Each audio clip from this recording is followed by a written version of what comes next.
Break के बाद एक बार फिर से आप सभी का स्वागत है। बिहार के बेगूसराय में जनसुराज के कर्ता धर्ता प्रशांत किशोर ने एक बड़ी रैली आयोजित की, जिसमें हजारों लोग शामिल हुए। रैली में उन्होंने नीतीश कुमार, लालू यादव और पीएम नरेंद्र मोदी पर हमला बोलते हुए कहा कि अगर जनता का राज चाहिए तो जन स्वराज को चुनिए।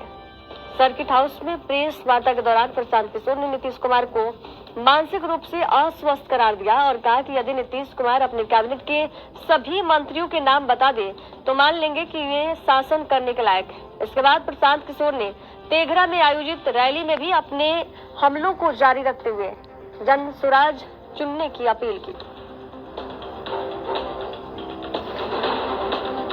जन स्वराज के संस्थापक प्रशांत किशोर ने आज बेगूसराय में एक बड़ी रैली को संबोधित किया।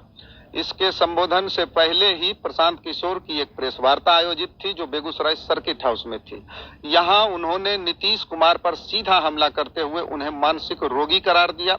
उन्होंने यहां तक कह दिया कि नीतीश कुमार 13 करोड़ लोगों के नायक हैं, शासक हैं बिहारियों के, तो उन्हें अपना मेडिकल बुलेटिन जारी करना चाहिए और इसके लिए नीतीश कुमार एक मेडिकल बोर्ड का गठन करें जो ये बुलेटिन जारी कर प्रमाणित करे कि नीतीश कुमार मानसिक रूप से स्वस्थ हैं। उन्होंने यहां तक आरोप लगाया कि नीतीश कुमार को अब कुछ भी समझ नहीं आता है, न उन्हें याद रहता है। नीतीश कुमार सिर्फ इतना बता दें कि उनके कैबिनेट में जो शामिल मिनिस्टर्स हैं उनकी संख्या कितनी है, उनके नाम क्या क्या हैं और उनके विभाग कौन कौन से हैं। ये एक जबरदस्त और सीधा हमला नीतीश कुमार पर था प्रशांत किशोर के द्वारा, जिसके बाद नीतीश कुमार को आड़े हाथों लेते हुए उन्होंने एक रैली का भी आयोजन किया।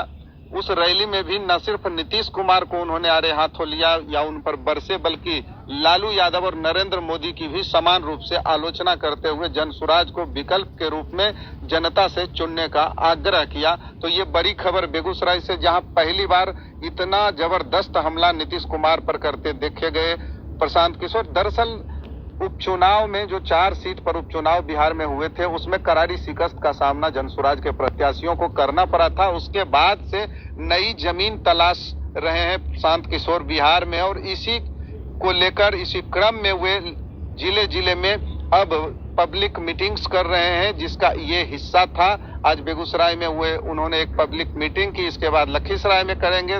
तो इस तरह से अब प्रशांत किशोर नई जमीन तलाशने में लगे हैं और यही कारण था कि वे नरेंद्र मोदी हो या नीतीश कुमार या फिर लालू यादव, तीनों पर समान रूप से हमलावर नजर आ रहे थे। कैमरा पर्सन वैभव के साथ रविशंकर, ANB न्यूज, बेगूसराय।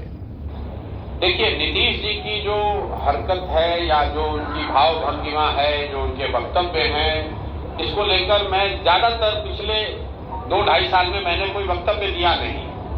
सबसे पहले नीतीश जी के स्वास्थ्य को लेकर टीका टिप्पणी उन्हीं के सहयोगी भाजपा के सुशील कुमार मोदी जी ने शुरू की। नवंबर 2023 में पहली बार सुशील मोदी जी ने कहा कि लगता है कि नीतीश जी गंभीर मानसिक रोग से पीड़ित हैं। उसके बाद से बिहार के करीब करीब सभी नेताओं ने उनके स्वास्थ्य पर टीका टिप्पणी की है।